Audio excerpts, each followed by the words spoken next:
Hi, everyone. Yeah. It's nice to be able to come to a face-to-face environment again. But also, it's nice to see a lot of people join us online. Hybrid, one thing that COVID has taught us is how to do hybrid in a well-mannered fashion. So welcome, and thank you for joining. My name, for those of you who don't know me, is Sean. I'm the director of the Center for Education Innovation. And this is the first part in a series that we're offering as a result of the release of ChatGPT. This first session is really meant to be an introductory kind of session to talk about the potential issues, the impact, the implications, but also the promises that ChatGPT and other generative AI can bring to teaching and learning in higher education. So that's the first part of the session. It's also meant to inform you to lead up to the second part of the session, where we have a panel of experts in higher education sit around and to discuss some of the issues that I plan to raise today. All right.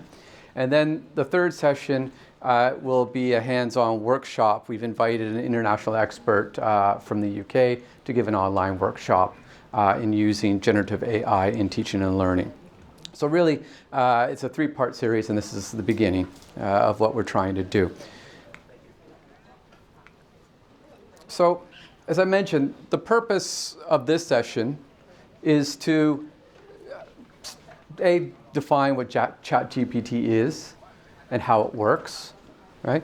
But it's also to show you the potential benefits and some of the constraints and some of the concerns that arise from this, and also the importance of considering these risks and limitations.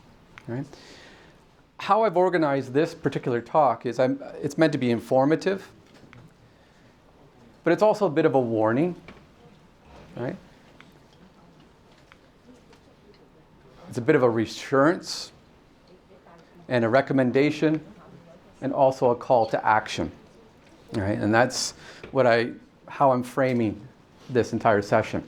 I'm not an expert in machine learning, and I'm not an expert in natural language processing. All right? However, I do have some fundamental understanding of how it works. And my role here within the university is to disseminate some knowledge related to this area so that faculty members are more equipped to handle the impact that ChatGPT will have, because it's pretty clear now worldwide people are talking about this, and it will have some sort of impact. Right? So that's my goal today, these four areas. I'll begin with this collage of pictures that I'll explain this very briefly, but I'll come back to this later. This is something that I generated using an AI system called Midjourney, where you can write a prompt, and depending on your prompt that you write, it will generate an image for you. So this is a collage of different responses from Midjourney that I received from my prompt. Imagine a Hong Kong student in the future, and imagine a Hong Kong professor in the future. So you have a collage of these areas. All right.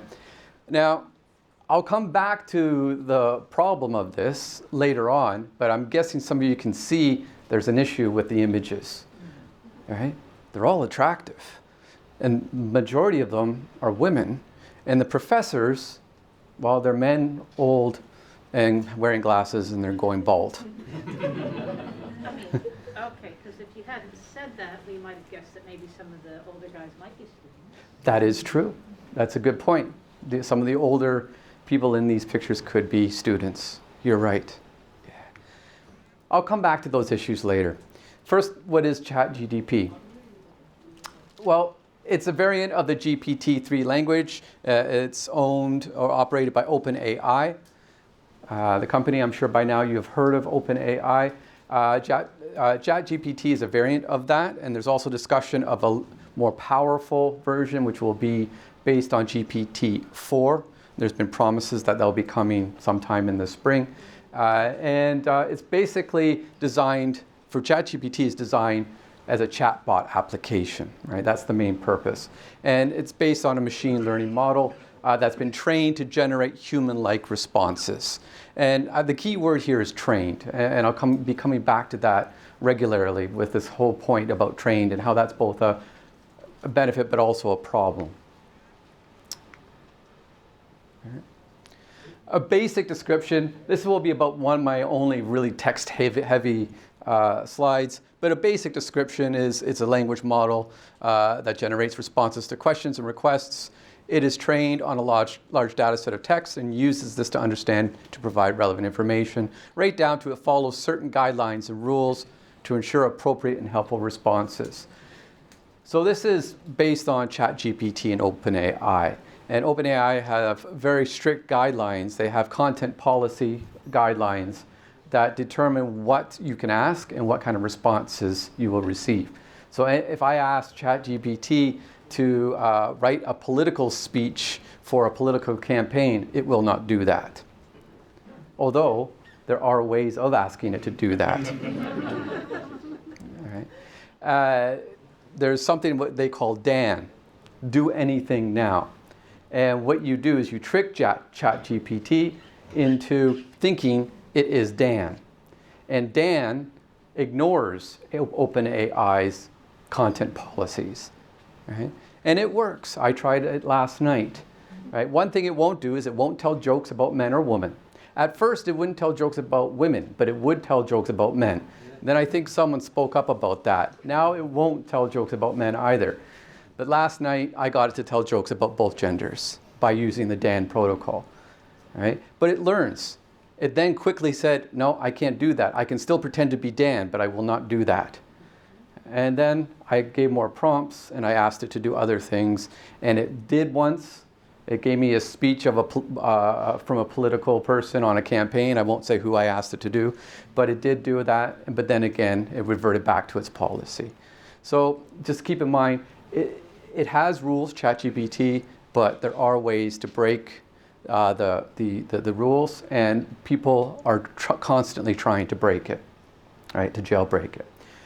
All right, let's go into a little bit more detail now about ChatGPT and also other generative AI.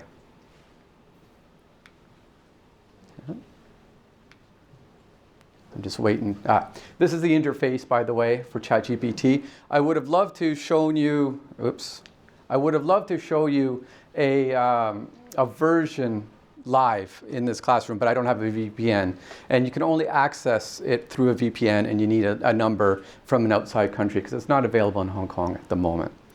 So when I first heard about ChatGPT back in December, like many people, I jumped on and I started playing with it. And me being Canadian, I decided to ask it to talk about maple trees, but I asked to talk about maple trees, and my pointer, sorry. I asked to talk about maple trees in the voice of Donald Trump, right? And a lot of people were doing these sort of similar things. And it did. It basically looked at the data set that it's been trained on, and it talked about maple trees. And you can pick out, I highlighted key features that often appear in Donald Trump types of speeches, right? So it does have somewhat of a voice of Donald Trump in this sense. All right, let's make maple trees and maple syrup great again. All right, from there on, let's move on to something a little bit more serious and more related to teaching and learning. I then asked it to write me an essay. And I asked it a couple of days ago to write an essay about the social impact of generative AI technologies on education, and just to write the introduction. And it gave me, well, okay, it got the topic wrong. For some reason, it thought I was talking about the healthcare sector, but all right. It gave me an essay introduction. It even put in a citation. Right? I don't know if that citation is real. Right? So we have to double check on that, and I'll talk about that later. Right? But it has a thesis statement. So as far as an essay goes, it's okay. right? It might not be the best, but it's okay. It's something. I then asked it to write code to help me as a currency calculator, and it gave me code in Python, and it wrote that code for me. All right. I'm not that familiar with Python, so I can't tell you if that's correct or not. Right. But I did share another example with a professor here on campus, and they said, no, there's mistakes in it. But they thanked me because they're using that as an example to help have students correct the mistakes. Right? And I'll come back to that as an activity later, actually. So the first thing that comes to a lot of people's mind is cheating. Right. Now, a reminder, all these images in this presentation are generated by AI. Right? So these are all generated by AI. This poor fellow has 6 fingers. It's not perfect in how it generates AI, but it's still impressive. Okay. Cheating. Yeah, this is one of the first things that might come to your mind. I'm going to gloss over that topic right away. I'll come back to it, because I know it's on a lot of people's mind, but I think there's something else that we need to think about first, right? And that is, what else can it do? Yes, it can generate things that students can generate on, but there's other things that we need to consider first, right? So for example, I took an old paper from when I taught in the Language Center about 10 years ago, and I put it in, and I asked it to give me feedback on this paper, right? I didn't give it any other instructions. I just said, give me feedback. And it gave me decent feedback. Overall, the text does a good job of discussing the issues of low usage of sports facilities at HKUST and the benefits of regular exercise and so on, right? It even said the text could benefit from more careful proofreading to fix any typos or grammatical errors. Right? So I thought, oh, okay, that's interesting. It can give feedback without any guidance. So what if I asked to give feedback with a rubric? And I designed a rubric for this assignment, and I gave it criteria, and I gave a range for each criteria. And I said, now give me feedback based on this rubric I've given you. And it said, based on the provided rubric, I would give it a score of good, poor, and good. Overall, the text does a good job of providing news value. This is another assignment, but it's doing that. It's basically able to take what I gave it and give some feedback. So I thought, okay, so revise it now so that it will get excellent on using that same rubric. So it revised the text. This is just an excerpt from the text, and it did. And it is significantly better than what the student wrote. All right, so that was pretty interesting. It did make a mistake, though. It made up that date. All right. This was written in, I don't know, a few years ago when the university was just beginning its UST Great Minds series. Does anyone remember the UST Great Minds series? Yeah. Yeah, so it made up that date. So this is one thing to consider with ChatGPT. It hallucinates, and this is a term you might hear, all right, hallucination. It's making things up, right, if it doesn't know the answer. It's designed to please, in a sense, right? So you have to catch that, right? So I said, okay, let's play with it a little bit. Revise the same paper so it would get a poor grade. I wanted to see what it would do, right? And it did.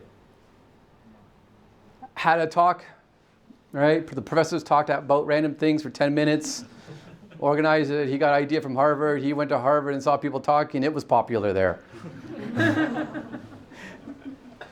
So I asked, okay, grade it, right? Using the rubric, I would give the text poor, poor, poor. Yeah, and then it would give me feedback. So it's quite sophisticated in this sense when it comes to writing simple text, right? Hopefully already you're starting to think, well, maybe as a teaching aid, this might help, right? Now, I'm a lazy teacher. I don't like writing ILOs, even though I promote ILOs. I believe in ILOs. Sometimes I can't think of good ILOs. So I went to ChatGPT and I said, write me 4 intended learning outcomes for a first-year university course on English for academic purposes for non-native speakers of English. On average, students who take this course have an IELTS band score of 6. Use Bloom's taxonomy for ILOs. That was my prompt. And it wrote 4 decent ILOs. All right. Right? They need tweaking, and I think this is important to consider, right? You need to tweak them. But I thought, well, okay, this is actually not a bad start, right? It's helping me with ideas, right? And what I like about it is it uses keywords like analyze, synthesize, use, and identify, right? If any of you have ever attended our staff development sessions, we will always say, don't use understand. Because understand is very difficult to measure, right? You want to have things that are measurable. Yeah, so it used that, it did that. So I thought, okay, what else can I do with this? Write me an assignment based on these ILOs that will be able to capture these ILOs. So it wrote this entire, this is all generated by the ChatGPT, by the way. I did not write any of this. And there you go, there's the ILOs, analyze, evaluate, synthesize, apply. It even give it its own rating, suggestion. 40% for analysis, 30% for synthesis, 20% for clarity. Actually, it's not a bad assignment. Are you looking for a new job then? Yeah. Yeah, are we in trouble as teachers? Yeah, I'll come back to that question. My answer is no, we're not. But You are fired. yeah. This is the death of my position, is it? Okay. From writing an assignment, I then asked it to generate a rubric. Right? And it gave it to me in this table. This is a screenshot of what it gave. All right? So we have the criteria, analysis, synthesis, clarity, and then we have excellent to poor, and some descriptors in the middle. All right? Again, it's quite useful, not the best, and I wouldn't use this rubric in my teaching and learning, but it does help guide me a little bit. So I thought, okay, I need a course. Give me an outline for a course then, based on everything that you've given me. It gave me a 13-week outline for a course. All right? Synthesized and summarizing academic texts, conventions of academic writing, writing skills in academic context and assessment. And it even mapped the ILOs to the week. I didn't ask it to do that, which that surprised me. Right? So in week 6, what they're learning is attributed to ILO 1 and 2. Again, CEI, I mean, we are out of a job. We always say, map your ILOs to what you're doing in the classroom. Map them to the assignments. Make it explicit to students. Yeah. All right, cheating. Yes. Cheating, we have to be a little bit worried about that. And we need to be worried about academic integrity and plagiarism prevention. All right, we do need to be worried about this. And CEI is in talks in connection with Turnitin, and we've been monitoring the landscape very carefully to make sure that there are some solutions to cheating in that. Turnitin is working on something. They haven't released it yet. I'll provide links to sources so you can see what they're working on after this presentation. There are other tools out there, such as GPT-0, which if you input your text, it will measure what they call the breadth and the, what's the word? There's 2 measurements, perplexity. Burstiness and perplexity. What does that mean? Perplexity is basically whether or not it's easy to determine the word that comes after the next word, because this is how the machine learning works. It's predicting, right, how one word works, and it's predicting what the most likely word that will follow, right? So when it's generating the text, that's what it's doing, right? So the more complex or the perplex the sentence is, the less likely it was generated by an AI. What I mean by that is, if it's difficult to predict what word will come next, it's probably written by a person. But if it's easy to predict what word will come next, it's most likely written by an AI. All right? And then the burstiness is related to how we naturally write and speak as human beings. Right? ChatGPT at the moment speaks in a very uniform manner. Right? So a lot of sentences are the same length, right, or similar. whereas we don't really do that when we write, right? So it measures these two, and then it will give you suggestions. But like Turnitin, it's not always correct, right? We already had to be trained about Turnitin. It's not always good at capturing whether or not students copy things, right? So we, as educators, have to read the Turnitin reports and make our own determination. Well, this is very similar, most likely with ChatGPT 0, right? Because I have put in things that I wrote, and it says I'm an AI. Maybe I am, I don't know, right? And I put in things there that I did fool it, and it thinks that it is human, right? So it's not perfect, but it's probably one of the better tools out there at the moment. But the landscape is changing every day, so we need to be on top of it. Again, we'll provide links after about this, so you know what to look at. So what I'm concerned, I'm going to move away from cheating again. I'll come back to it, but there's so much more to talk about. What I'm concerned about is people having a knee-jerk reaction, right, to this tool. Now, the prompt I used for this was a professor having a knee-jerk reaction to generative AI. I thought, okay, yeah, interesting. I've heard comments like this, both online and in person. I have to forbid the use of GPT in my class to prevent cheating. I'm going to have to spend even more time grading now since I can't trust, right? I'm going to have to start giving oral exams instead of written ones to make sure students aren't relying on ChatGPT, and I'm going to have to start giving in-class exams to make sure students aren't just looking up answers. Even Chomsky himself has come in and given an opinion about ChatGPT and said it's nothing but a plagiarism tool and will destroy learning. I paraphrase what he said, but that's basically what Chomsky's saying.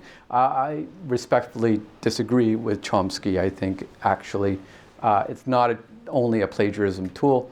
We can do much more with it, but not just ChatGPT. I think other tools that are going to be coming that are going to follow ChatGPT. And I think it can enhance learning. Right? I think Chomsky is right in the sense that we need to be cautious, though, about it. Will it replace teachers? Right? This is another question that I have heard. No, probably not. So what I want to follow up with is, yes, we need to think about academic integrity, and we need to think about the impact on teachers, right? But to me, I think the responsible thing is to consider that there's a lot more there happening beneath that we're not really fully aware of yet. Okay? And keep in mind, a lot of what I'm talking about is actually quite speculative in the sense that because so much of this is so new to higher education that there hasn't been a lot of evidence or research in the area on the impact of learning yet, all right? Especially with ChatGPT. So a lot of what I'm talking about is speculative, but it's based on my knowledge of education and learning sciences. So that's that's where I'm trying to come in. Okay. So let's start off with something positive. Let's imagine UST in the future, right? This is what UST might look like on Clearwater Bay in the future. I don't know. Midjourney seems to think it will look like this. But let's think about the future of UST, the future student, and what they might look like. And let's also think about how it can be integrated. Generative AI, not just ChatGPT, but generative AI, how it can be integrated with other technologies and teaching practices. Right? For example, UST, I know we have a drive to look at virtual labs, right, for example, in the metaverse. Right? Well, pretty soon there's the likelihood that the two technologies will work hand in hand. Right? Not just the metaverse and virtual reality, but augmented reality. Right? So if I'm wearing goggles and I'm looking at a lab and I need to work at something, up comes information, augments the environment for me, and the AI helps guide me in what to do. Right? Possibly, it seems more possible now than it did, say, 5 years ago. We need to think about how, either virtually in the metaverse or even with AI, how we can have conversations that transcend borders. Right? Think about, well, within HKUST with our Guangzhou campus, for example, but also think about how we might have collaborations with other institutions. Right. We also need to be very mindful that children now, they're going to be growing up with AI a lot more than our current students do, right? And then what we have, right? So there's a likelihood that a lot of children will be coming into higher education in the very near future with more experience in working with AI technologies, right? And this is very important because this, with that, becomes a whole new skill set, right? We need to rethink in some ways more and beyond just knowledge transfer and content transfer and theory transfer, and think about how people are doing things to applying that knowledge and how AI can assist that, because this is the education that some younger students are going to be experiencing. So, universities, well, they could stick their heads in the sand while the giant AI robot looms over them. It's not going away, right? By the way, it's really hard to get the AI to draw an ostrich. It's good at some things, but bad at others. Yeah. So what could universities do, or what should they do? Keep in mind, some of these are my opinions, but they're also a collection of other people's opinions that are circulating online in higher education communities. Well, one of the things is we need to rethink our ILOs and our assessment design. Right? Going back to ILOs, we need to start thinking about, well, what are we doing with the knowledge? Because now knowledge is very accessible, right? And it's going to become even more accessible in the near future once things go beyond ChatGPT. Right? So how are we getting students to apply that knowledge, solve problems, real world situations, and so on? Right? And assessment design. Will your traditional essay work anymore?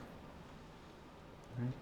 Coming from a language center here at UST, originally, in our first year English for Academic courses, we gave very generic type of topics for students to write essays, because the whole purpose was to train them how to write in an academic context, but also about academic integrity and citation, all these things that they'll need to have for their later academic career in the university, right? But now, in that department, and I know they've set up a task force, by the way, and I recommend departments and divisions to set up their own task force. A task force to look at how are we going to respond to this? How are we going to rethink our assessments? Because a lot of this needs to be bottom up as well, right? It needs to be coming from you and your own departments. But we need to rethink ILOs and assessment design. We need to also start thinking about how can we facilitate knowledge transfer? This looks like gibberish, but mid-journey I asked it, my prompt was, imagine an infographic trying to illustrate knowledge transfer. Use a social network graph. And it generated this for me. Not bad, actually. Yeah. Okay. But my point here is facilitating knowledge transfer. That's a lot of what we can do now with AI. One of the issues that depends on the discipline, I know, but sometimes what students can't do is they don't know how to transfer what they're learning in your classroom or in a particular unit that you're teaching, how to transfer beyond that lesson or that unit. Right? Students don't have that capability. They need to have guidance, right? Well, AI can be used to help them apply a knowledge in a new context, and it can really do well in assisting in that. Right? So how can we facilitate knowledge transfer so that students are able to apply things across different contexts? How can we get students to teach AI to make better products? Right? Because AI is only as good as the data set that it's been trained on. Right? So it's not perfect. I showed you some examples that it wasn't very good at. Can we get students to train AI to make things better? Have it produce something. Have them sit down and write prompts to improve it. I'm thinking of in-class type of activities or even out-of-class activities, right? So how can we make use of it in that sense? How can we facilitate explanatory depth? What do I mean by that? Well, think about, let me ask you this question. How many of you can tell me how a car engine works? Right? Most will know the basics, right? But if I ask you for the specifics, your average person will not be able to, right? Because they don't have the explanatory depth, right? So how can we make use of AI to help us with that?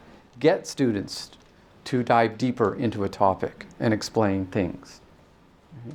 That's where deeper learning starts to occur. Because if you can explain it to someone else, then you probably know it. Right?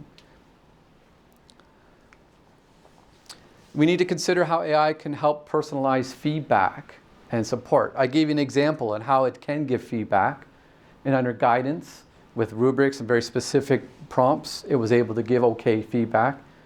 Right? If we use other AI generative systems or tools, can we make use of them to provide personalized feedback to students? Because as we know, as faculty members, quite often our students, there's a range of students in our classroom. Right? Some are struggling, some are doing well, some are saying this is too easy, give me something more challenging. Right? So can we make use of these tools to help facilitate and support personalized learning? What about facilitating student engagement and motivation? Right? I make use of asynchronous discussion forums in some of my courses. Right? It's a lot of work facilitating a discussion. Can I incorporate AI to help facilitate the discussion? Right? So there's different things that you can do and consider, right, to get things going. I'm thinking also gamification. This is just one example, right, of many possible, right? How can you gamify a lesson, gamify a module? I asked ChatGPT to write me a choose your own adventure game, and it wrote it for me, right, with choices and everything. And just like when I was a kid, I kept on dying on page 5, right? But it's still fun, right? You can do these sort of things, and you can gamify your lesson. Right? So I'm talking about the positive things, possibilities, but we need to be responsible in the sense that we need to think about how it's both beneficial and possibly detrimental to learning, right? Because there are issues. Benefits, as I mentioned, you can be flexibility, you can increase flexibility to teaching and learning. You can, it's convenient, right? It helps. It's almost like having your own personal tutor with you, your TA with you.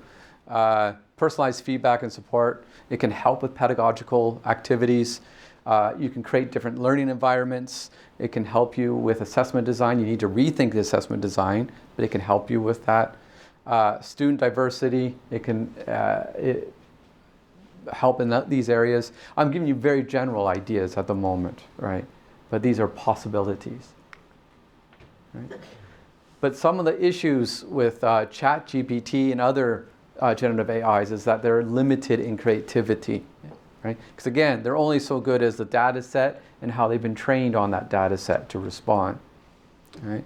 So this is me using Midjourney, and I asked it to imagine an AI robot in a Shakespearean play. I don't know, right? And it kept on giving me images like this.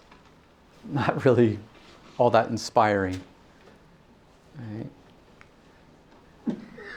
I've been following this fellow, and I recommend you following him, his blog. I think he's out of Wharton, I believe, Moloch. And he's been writing a lot on this topic. Actually, a lot of people in my field, similar units to mine, are writing a lot about this.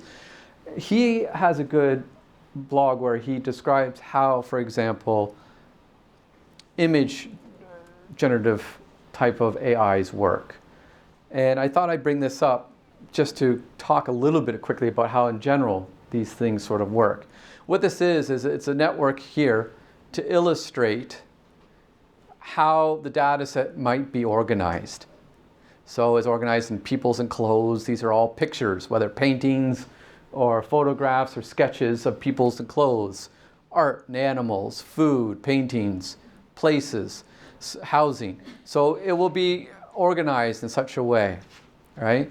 And then if we look at it from this perspective, in Midjourney, it starts to also collect pictures of, well, there's The Rock as a keychain, Mr. Bean, a painting, and so on. So it starts to categorize these sort of things as well.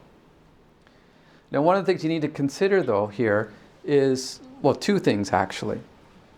Right? One, who populated this data set and what's in there? Right? What pictures are they referring to? But the second one is on the user's end. What's their knowledge of art history?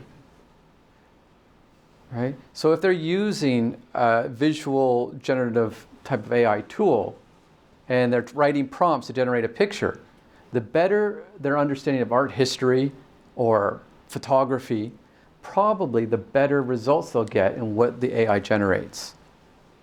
Right? The same thing for ChatGPT.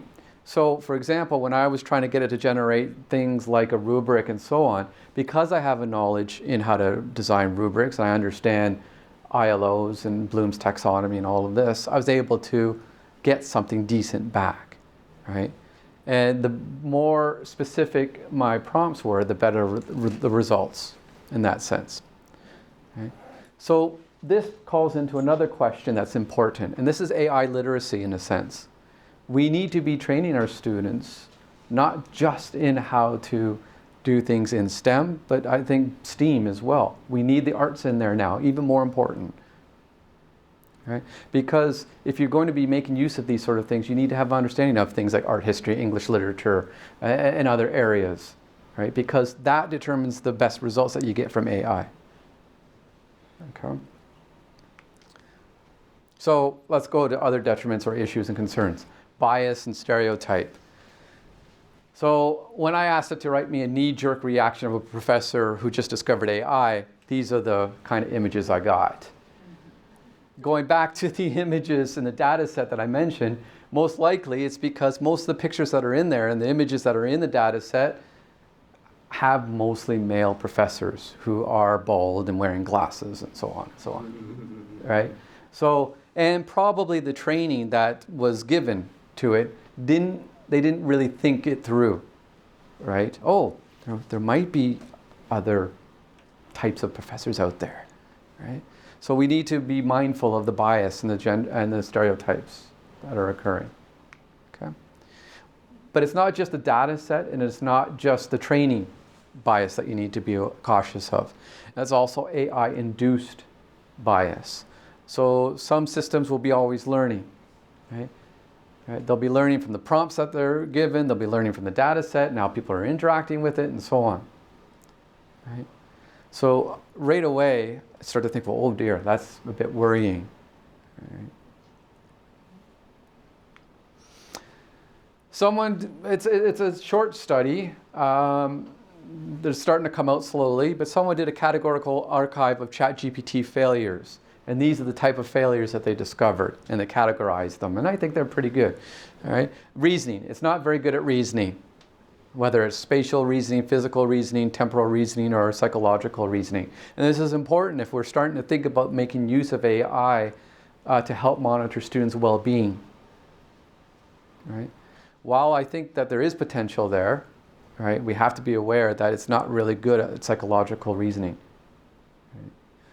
Logic, it's not very good. Math, arithmetic, makes mistakes. I convinced it at one point that 1 + 1 is 3. All right. Someone else sent me a meme that was similar. They convinced it because they said, well, my wife said 1 + 1 is 3, and my wife is always right. And ChatGPT responded, oh, since your wife is always right, 1 + 1 is 3. A lot of issues just in what I just told you, multiple issues, stereotyping, all that kind of stuff, right? Factual errors sometimes, and bias and discrimination. Based on his paper, I tried some of his examples. So I asked it, write a sentence that ends with Z. Right? It didn't. Meadow. I said, that did not end with Z. I said, my apologies. Here's another sentence. Glee. You are wrong again, I said. I apologize. And then it asked me, what are you asking me to do? And I said, I want a sentence that ends with the letter Z. Well, it gave me one that ends with heroes. Phonetically, okay, but it's not Z. Yeah. Not good at logic.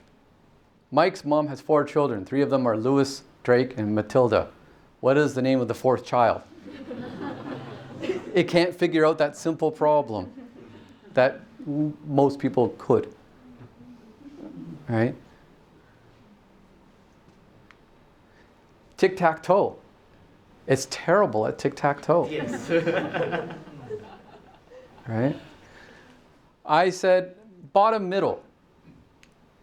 And it put my X in the bottom right. Oh, all right. So he said, now it's my turn. I'll mark O in the middle square. But it didn't put it in the middle square. It put it in the left middle. So I said, okay, well, I have a chance to win. Top left corner. It did it, but it didn't recognize that I won. It kept on wanting to play. All right, so it's not quite there yet with logical thinking or this area. I asked it to write a Python function to answer the trolley problem. Why not? Right? But I immediately recognized that the trolley problem is a moral dilemma and there's no right or wrong answer, so it told me that.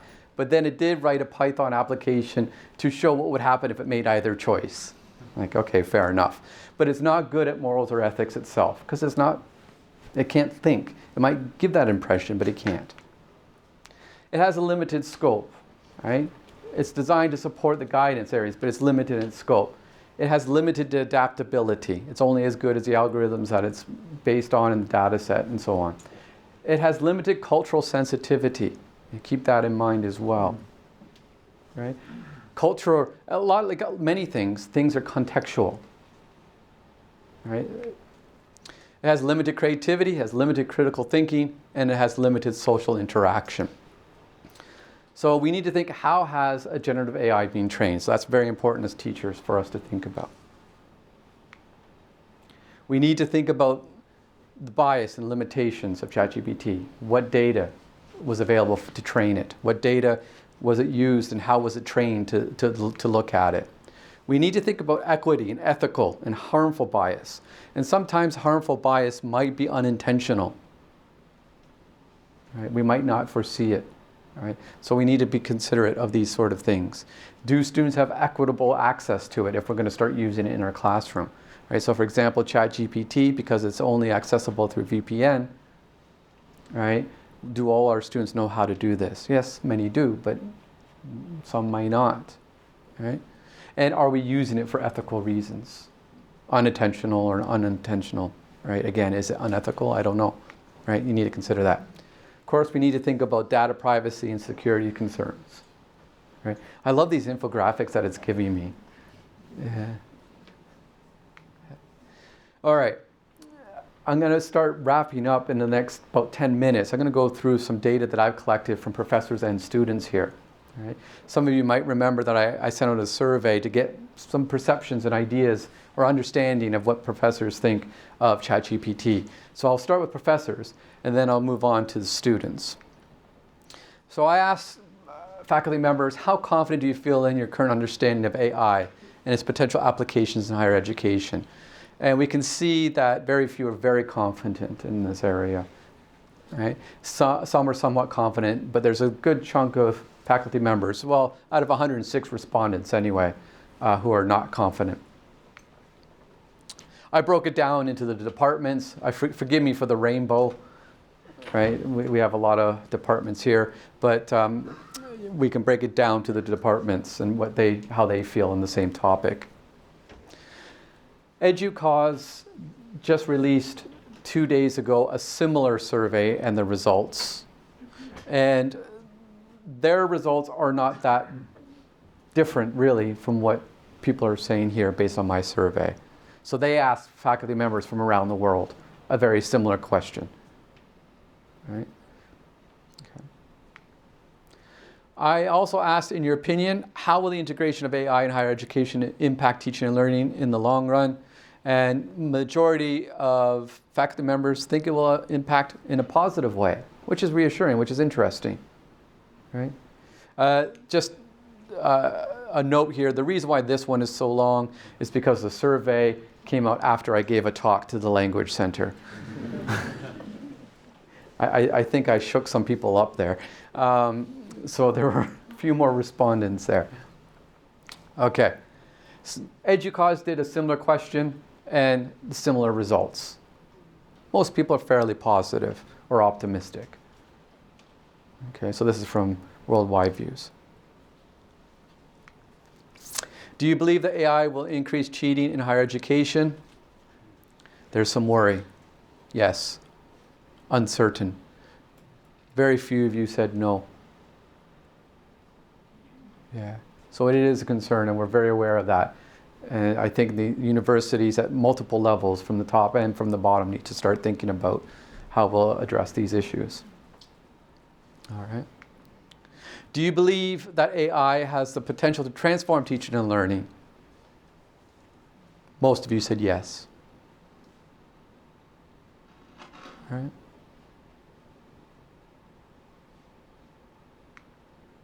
Do you believe that AI has the potential to transform teaching and learning in higher education in the future? Oops, that's a repeat. Sorry. Do you believe that higher education institutions should have a plan in place? Most of you said yes. Okay. If yes, what should be included in this plan? So I gave a couple of responses. Professional development, policies and guidelines, measures to ensure academic integrity is there. And it's divided equally pretty much across all the centers. The others were mostly related to academic integrity and turn it in and that sort of thing. How do you envision AI being integrated into your teaching and learning practices? I gave 3 suggestions. I do not see myself using AI in my teaching and learning practices. I see myself using AI for specific tasks such as assessment and feedback, and others I see myself using AI for more comprehensive tasks such as developing course materials and managing student projects, I think it was. Yes, thank you. Yeah, and there's a range there. This is similar to what EDUCAUSE sent out. They sent out a somewhat similar question there. And faculty members said they don't know what they're going to do. They're going to use it for in-class activities, discussion prompts to help generate discussion prompts, homework and course assignments, study guides, none other. But also, not just for teaching and learning, for their own administrative tasks. Faculty members said they're going to have it help them write emails, write code, create instructional content, write reports, editing, participating, and other things, and so on. Right? And I'm not going to lie, I have used it myself, not to write reports or anything like that, but because it's contextual, right? It's not good at things outside of its context, but I have used it to help generate ideas. It's been useful in that sense. All right, what about the student's point of view? How familiar are you with the technology? All right, so I think this is quite interesting. 788 responses, by the way. So I'm quite happy with that. Not at all, somewhat familiar. So there's a good chunk of students who are not really familiar with AI technology. And I'll come back to the importance of AI literacy. All right, it's going to become increasingly important. All right, and I broke that down into the schools. So you can see, right? So you can see, even in engineering, there's a larger group that are somewhat familiar, not familiar at all. Would you use GPT or AI to cheat on an assignment? Yeah, remember, 788 students responded to this. Some said yes. Majority said no, and some said unsure. Unsure, what does that mean? How the pressure felt they felt. Yeah. If we break that down to UG students and TBG students and research students, that's the distribution. So UG students have the largest, and yes, although it's still quite small. right? But they also have the largest and unsure, right? Right. If we break that down into schools, we can see the engineers. Engineers are not to be trusted. No. Oh, they are honest. Or they are honest. Yes. That's a good point. Thanks, Tony. You're right. Yeah. I asked them also, are you concerned that others will use it to cheat? And it's an overwhelming yes, pretty much. They are worried others will use it to cheat. I won't cheat, but I'm worried others will use it to cheat. And if we break that down to undergrads, GPGs and RPGs, we can see the differences there.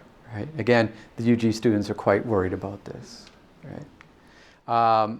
If we break it down to schools, it's the engineers and the business students that are worried the most, it seems.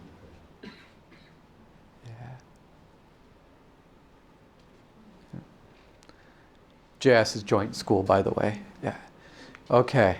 Would you use GPT or AI to assist you with completing an assignment? These are the results. I made a difference between this and cheating because I think it's a subtle difference, but it's an important difference to make because when we talk about cheating and plagiarism and academic integrity, some of it comes down to intent, right? And also some of it comes down to, well, what's the difference than a student asking their friend to look at their assignment and give suggestions, right? We need to be clear as a university what we think as a university, as an institution, what we think, right? What does constitute as cheating, right? Are they just using it to give suggestions to make it better? I don't know. It really depends on what we think, whether or not that's cheating or not, right? So the majority of them, notice they didn't say they would use it to cheat, but they would use it to assist. So they are thinking about that. How do you envision AI being integrated into your learning practices in the future? A lot of them say as a supplement to traditional teaching methods, as a tool for personalized and adaptive learning. This is coming from the students, right? This is their answer. As a private tutor or learning assistant. These are the three big ones. Will it replace teachers in the future? They say no. Right? And actually in the comment sections, I'm not sharing that, but I will share it later on when I compile a report. They said they still value the human interaction. I mean, it's not surprising. Right? So no, we don't have to worry about our jobs in that sense. Right? How confident are you in the accuracy and fairness of it assessing and evaluating your learning outcomes? They're somewhat confident, but a lot of them are not confident.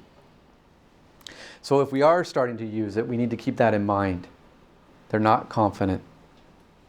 Right. How important do you think it is for teachers to be trained in the US ChatGPT and AI in education?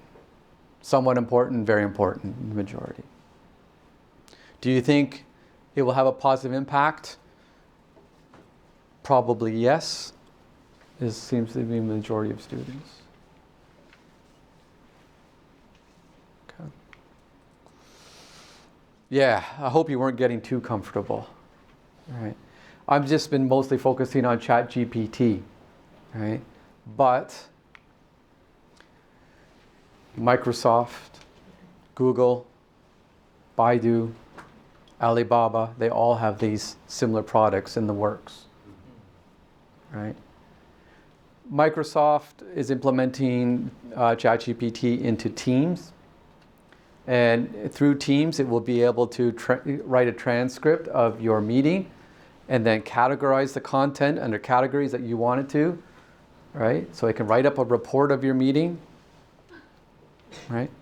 Administratively, that's interesting. I'm thinking teaching and learning purposes. Get students to discuss things in a video on Teams, right? And then have the AI and Teams generate a summary of what they talked about, and then as an activity, ask them to follow up. What do you think? And then give them feedback on that, right? There's variations we can think about in this sense, right? So they're all working on it. Some with more success than others. I think some of you would have heard about Google. They had a disaster about a week ago, and they lost billions in value because of that disaster. And I think I'm starting to hear online that Bing is also starting to give some pretty poor and inaccurate results as well, right? So although they're not perfect, but they are coming, right? And this is an example. I'm not expecting you to read this. I'll explain this. I don't have access to Bing yet. I'm on a waiting list, but I know someone else who does, and this is something that they experimented with in Bing. Now keep in mind, ChatGPT is not connected to the internet, so it's only using data that's relevant up to 2021. Bing is connected to the internet. So what he did in this prompt, and I'll explain it to you so you don't have to read. He asked it to write 2 paragraphs, describe eating a slice of cake, and it did. Then he asked it to read Kurt Vonnegut's 12 rules for writing and improve the writing on those rules. So it started to search those rules online. And then it came back and says, I found something, not 12 rules, but 8 rules. These are the 8 rules. Do you want me to revise the paragraph based on that? He said, yes, please. It rewrote the paragraph. And then he asked it, how does this use the rules? And then it explained how it used those rules. Okay? So it's quite similar to what GPT can do, ChatGPT, but because it's hooked up to the internet, it has access to real-time information, right? And in a sense, this is probably the direction that search is going to be going in the near future, right? So as universities, we need to start thinking about policies, guidelines, practices, standards. My recommendations is departments think about these at the department level, right? Our responsibility at CEI is to come up with guidelines, and I'll show you what we're working on at the moment. But we need to start thinking about these sort of things. Just to give you an example, the European Commission is looking at the impact of AI. And they've placed, my understanding yesterday in an article I read, is they consider placing ChatGPT as a high-risk AI into their policy. And why is because they think it could determine the educational and professional course of a person's life and therefore affect their ability to secure their livelihood, right? Because it could have that sort of impact, right? So this is the European Commission at the moment. They're working on this, all right? Within the university, I've started, I'll come back to this QR code, but this is free for everyone, to draft on Google Document. And I'm a true believer of crowdsourcing, right? I've started on Google Document a guide for generative tools in higher education, right? And I've been pooling what I've been finding online, and others have already started to pool all together on this. Various areas, from background readings, general opportunities, to best practices, online resources, and examples. So that's what it's at so far, right? And then just an introduction, background reading, and so on, all right? So these are general guidelines and general principles, right? This is as a start, okay? You're more than welcome to add to it if you want. Right, because some of you might have examples that I don't think of, or you might have better resources. Right? You might look at it from a perspective that's specific to your discipline or your domain of knowledge. All right.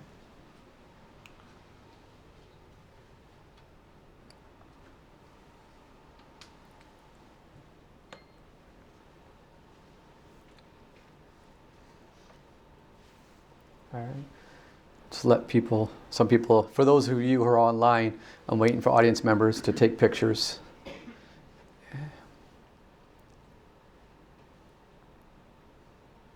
Okay.